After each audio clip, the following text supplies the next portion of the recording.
unless the patient who knows that he's got a problem, he has to go and take the next step. He has to go to the doctor for treatment. Because in India, one of the biggest problem is everybody assumes that in a village, if you go, that you tell you have a problem, the guy will tomorrow morning go to the hospital. It doesn't happen. People say, oh, it's okay, I'll check after 6 months, I'll do after 4 months, now this month is not good, I have to do harvest. So many other parameters. So people trivialize health problems quite a bit. So it was very important that we have somebody from the community who can actually screen the people there, because they will have this bondage that, you know, I'm your relative, or I'm from your village, or I'm from your street, and I'll take the ownership of ensuring that you have to go and get yourself treated in case you're found with a problem. So that means the device what we make has to be very, very easy to use. So somebody from the community should be able to, easy to use.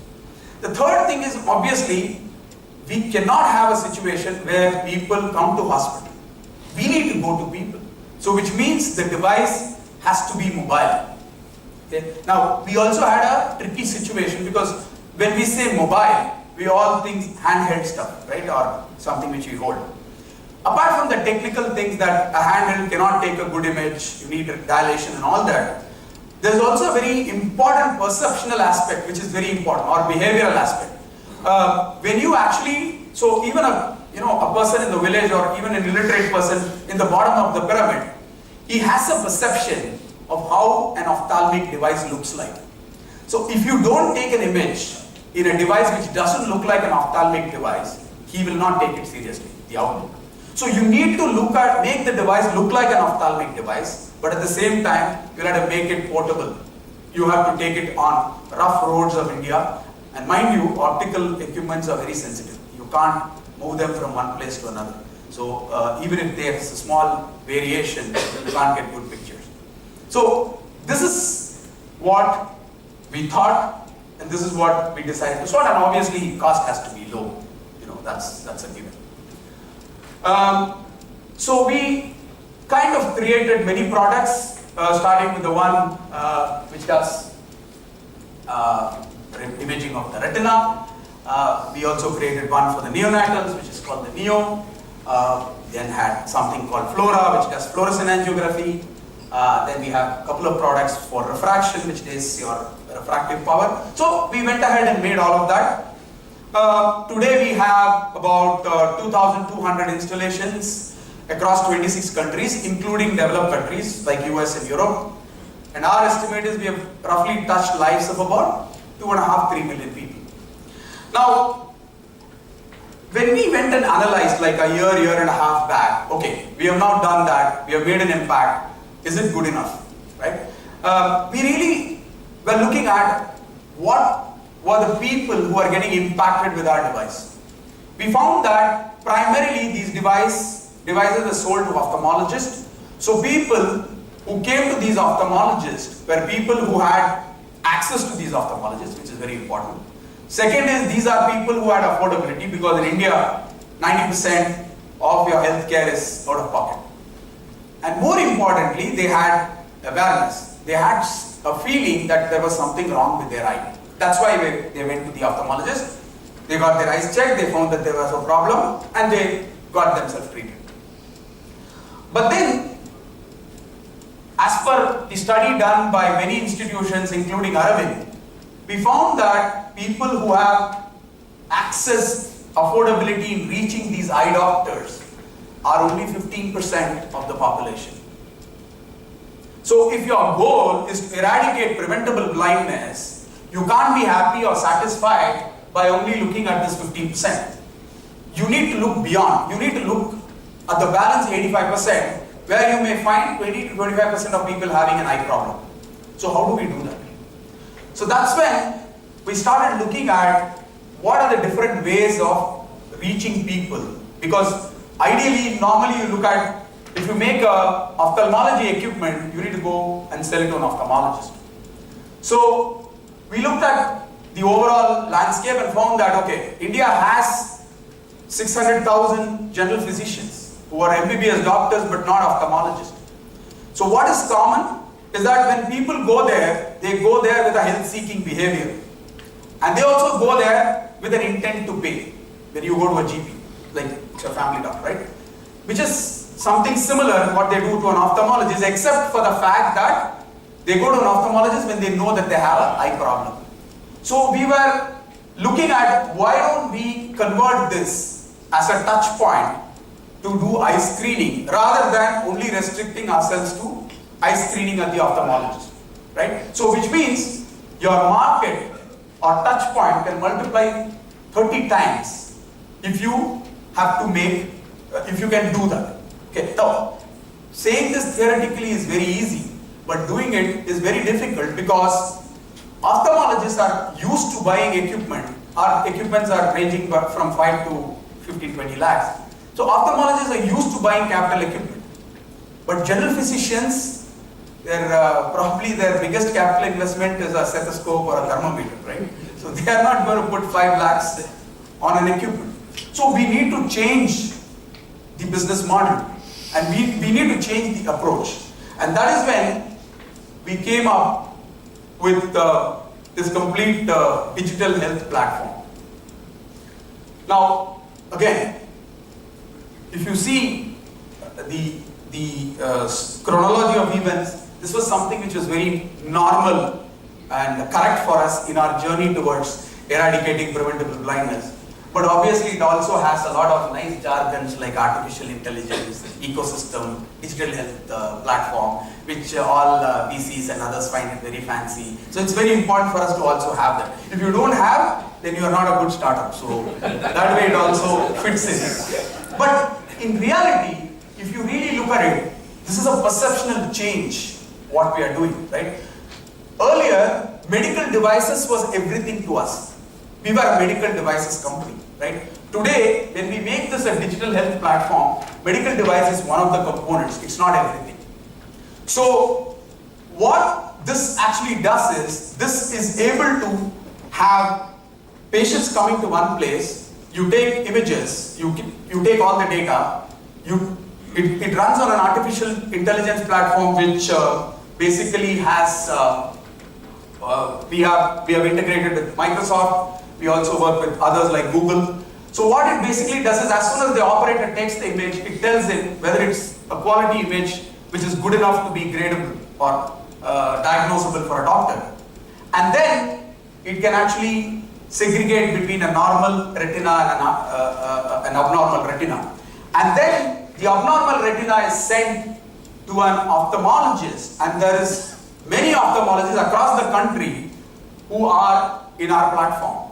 So they on their Android phone will be able to look at these images, grade them using drop down. So it's very easy. So within, let's say they have half an hour time, they'll be able to grade about 10 patients because it takes like 2-3 minutes for a patient. So they'll be able to grade them on. So the platform basically gives you the connectivity to complete things. So it has also got things where we can identify somebody with refractive errors, actually show him like the e-card for glass what he requires. He can place the orders for the glass and then he gets the glass. So it's not just something which is connecting all of this, but it also connects all modalities. It can connect tomorrow an OCT, which is optical coherence tomography, onto this. You can connect some other platform so that it's end-to-end comprehensive, right? So I just want to show you some pictures, not very well visible on the screen, is much better. So these are retinal images which we can shoot out of our camera within like a minute. These are normal retina. What you see at the bottom, you can see some yellow spots, you can see some blood. These are all indications of what we call diabetic retinopathy, and these are images which we can take here within, let's say, a minute, right?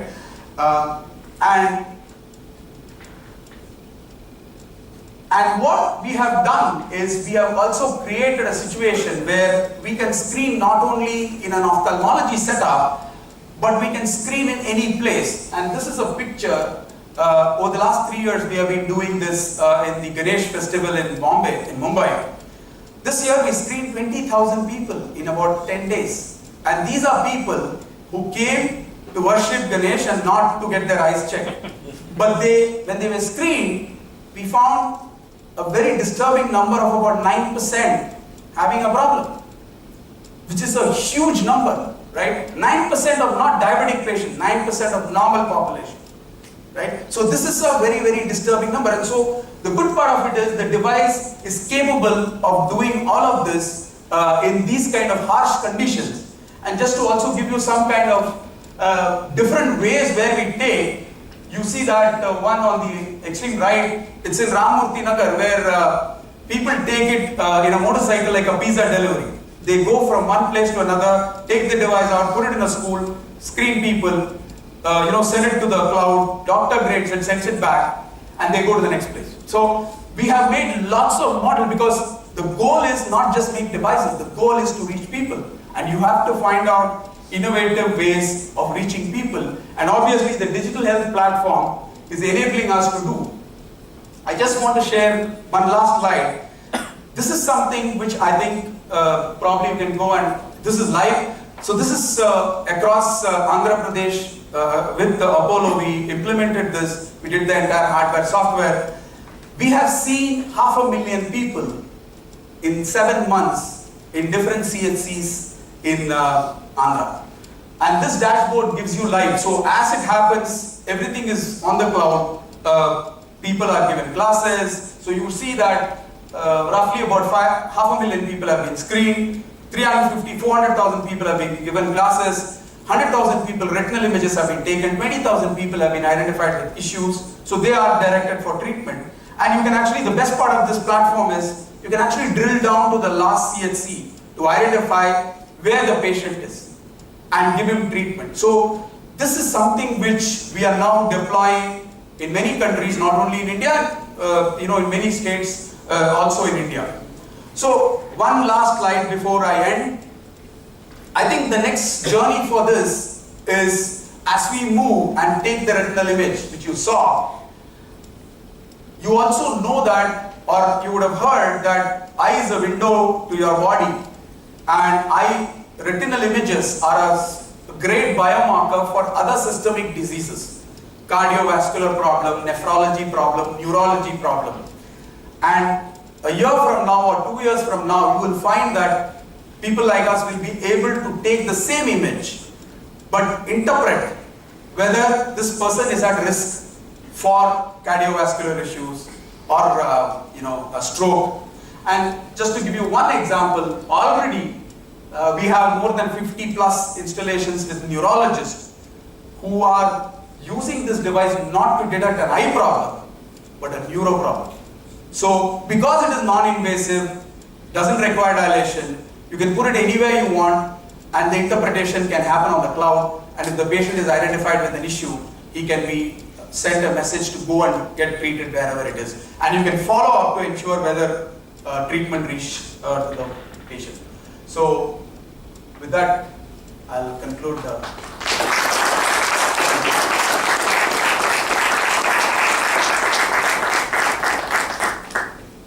Any questions? Or? How did you, as a semiconductor technologist, started focusing on eye care? No, I think the most overwhelming thing about this, one is, again, as I told you, I had no clue about any of these things. I think the most important thing was when you go and see the problem on the ground, and we had the opportunity to see this when we were in Arvind. When Dr. Arvind came to Philips, which is NXP's spin-off, so when he came to Philips and talked about this problem, he presented a video called Infinite Vision. You can actually go to YouTube and watch that. There was a very disturbing statement in that, saying that blind man is a mouth without hands for his own kith and kin. So a person who has been earning for that family for the last 50, 60 years, the moment he becomes blind, becomes a liability for the whole family. So this was something which was very disturbing. And we felt that it is important for us to contribute to that. And, I think it may look very cliche, but the honest thing is, if your intentions are very good, you will get support from many people. So that's how I think we manage.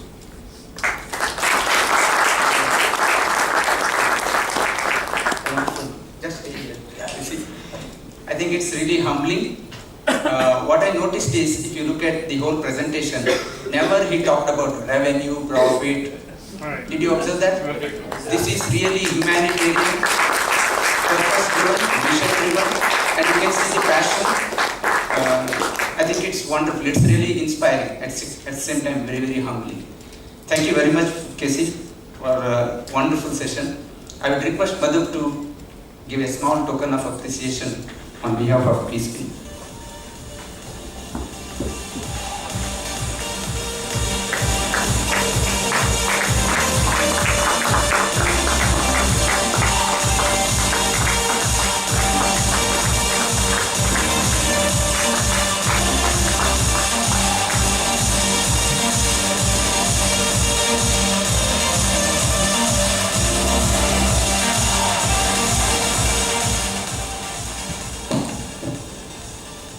Thank you, Mr. Chandrasekhar K, for the wonderful session. Now we are in the final session for the day. We have Mr. Anand Paropkari, General Manager, Quality and Delivery Excellence in Persistent, presenting us about disrupting the QMS. To introduce our notable speaker, I call upon the session chair, Mr. Vinay Baijal, Head of Quality and Agile Practices, Siemens Limited.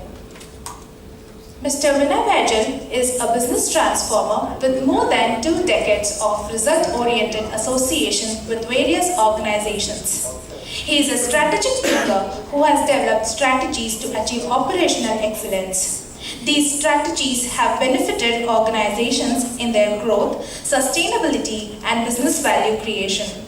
A trusted problem solver and leader of successful complex projects across global locations and business domains, dedicates his success stories to great teamwork with co-workers. He was a lead of quality organizations in HP, Target, HSBC, and currently is Head of Quality and Agile Practices at Siemens Limited.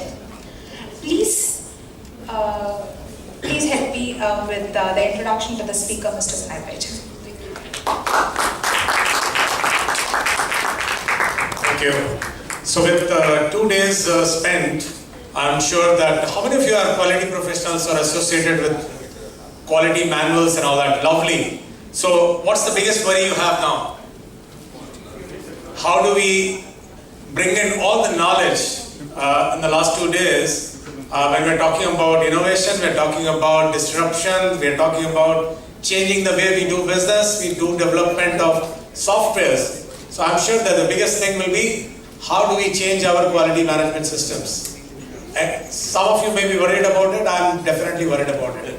So definitely, thanks Anand for volunteering to suggest us and tell us. With this, I want to welcome Mr. Anand Paropkari to share his wisdom and experience and some of the way forward. Thank you.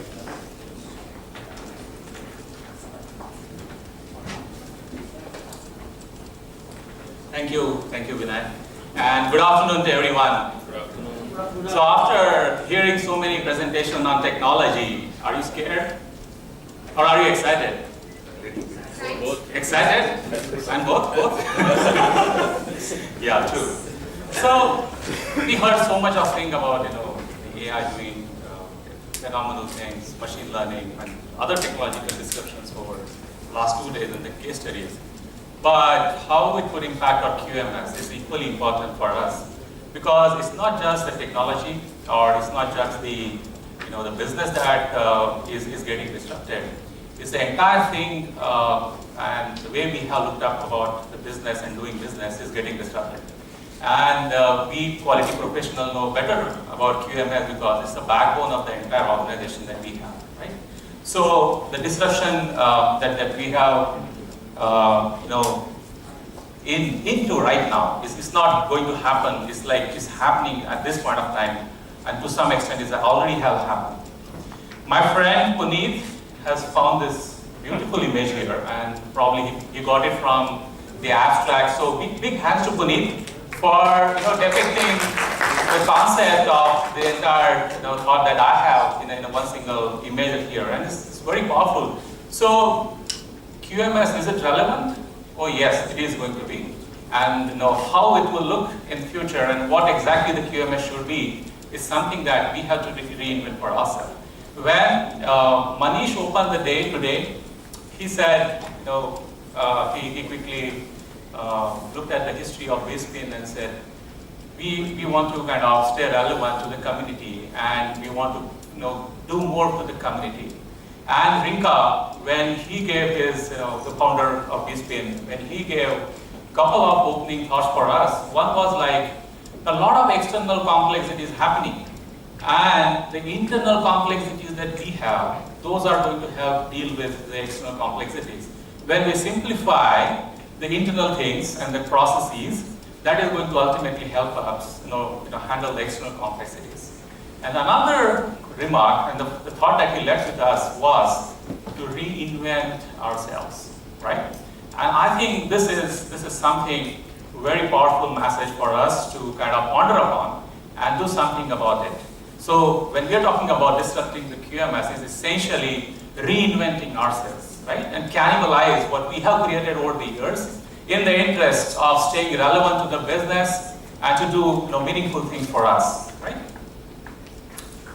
So we have evolved in so many years, and people who are of my generation, my elder generation, we know how QMS has evolved over a period of time, and then associated tools, artifacts, and the entire ecosystem of QMS.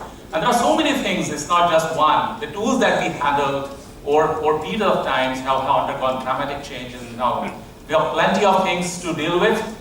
We have, the leadership which is undergoing a dramatic change. We are in the era where we're promoting servant leadership, right? We want people to come forward and help people do things, collaborate, actively, not just with the team that they have, but across the globe and the geographies that they are spread across, and lead this entire ecosystem of the development and the organization, and so the information. So we have a love for information and the records and data, and the way it has been managed, it also has gone a lot of changes over a period of time.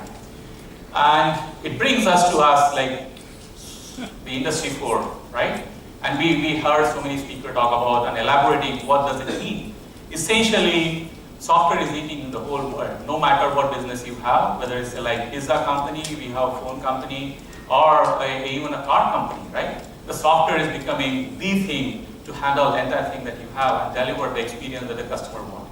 So quality itself has now transformed into a customer experience. It's not just about delivering the requirements, but making a change and delivering a value to our customers is the fundamental thing. So is our system evolving to deliver that kind of thing is something that we have to ponder upon.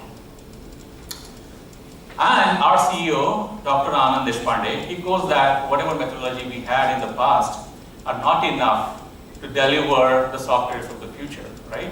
So in this evolving world where we have to deliver things quickly, fast, and in a way that could differentiate the one product from the other, the old age methodologies are not going to be relevant. So what is the methodology that we need for delivering solutions, and how it is going to have an impact on us? We saw a Siemens example where a personalized shoe was delivered within a minute to a esteemed customer visiting the site. How this could be evangelized and thought about in terms of delivering a process. Can our existing process handle this kind of a complexity? Probably not. So what kind of process we need? And in another example, we thought people doing several things where we have machines talking to each other with connectivity all across, and then delivering value at a connected speed. How can we design a system and how the information can handle in a real time in a way to do that? So this is the specific asks of our organizations today to handle the complexities that they are experiencing. And of course, we are at a very interesting inflection point in the history of the industry itself. And we are the people who are going to handle and solve the problem. Do you feel confident? Yes. Can we do this? Yes. Fantastic. So this has been the key tenet for us, right? People, process, and technology. And we always felt that if we handle these three things, we better develop a capability of our organization. And these are the foundations for the entire thing that we do. We focus on processes, we develop people capability, their skills, and of course we leverage technology to do what business is wanting to do. And we heard several aspects of how technology is making difference. No matter what the technology is doing, what reality exists today is our teams are shrinking, the delivery timelines are shrinking. However, the complexity of the software that we develop is phenomenally, exponentially complex. That complexity is not reducing at all. And that's the point that we have on how do we handle such complexities. People is another interesting thing. We have millennials, we have Generation Z, and the earlier generations co-working. They are simultaneously working in the teams. So how do they interact with each other? The entire disruption in the industry is happening is primarily because of the millennials and the Generation Z. Why? Because the way they live, the way they expect to consume services and the products are way different than yours and earlier generations. And this entire thing is actually bringing a new business model to the industry, right? And that is fueled by the new technologies that we have. And these generations are growing fast enough so that they cannot be ignored anymore. And this disruption is actually being caused by these ecosystems that we have in our world. And of course, the leadership getting transforming from command and control to the servant leader and the Uberization of the workforce. Right? You heard about this. So to have all these factors considered while we talk about people is a very interesting aspect when we develop QMS. So when we think about a QMS now, how would we handle this kind of situations? What are the expectations of these consumers of a QMS? How would QMS will look like? We saw personalization of shoe, but if I'm a developer and I'm developing a software, how would QMS be personalized for me? Is it there today? No. Then how it could be? If I'm a project manager, if I'm a product manager, what kind of consumption I would have for the QMS and the system that we have? We have to think in terms of manner and then devise the kind of solution that we want for the QMS. And of course, process. We know it helps us standardize things. It helps us build the capability. But there is also a need where we have several factors of a product, and then the entire process also gets customized and personalized for the product. Another example from where one single product was manufactured out of 18 possible combinations, where with the dynamic configuration of the process. So the process no longer remains just delivered for the sake, but it has to be dynamic enough so that by just moving sliders or something similar to that, the end users are able to configure it for the results that they want to achieve. And of course, the knowledge, the information, and the skill that also are constantly changing. And that I don't need to explain this because it's all you are experiencing every day and day out. So how should QMS evolve with this context is something that we need to think about, and we need to have a deeper thought into this. So when we spoke about this concept a few months ago with Prabhakar and later with Madhur, we were very excited and we wanted to do a session more detailed enough during the conference. But we thought that the time probably may not be enough for a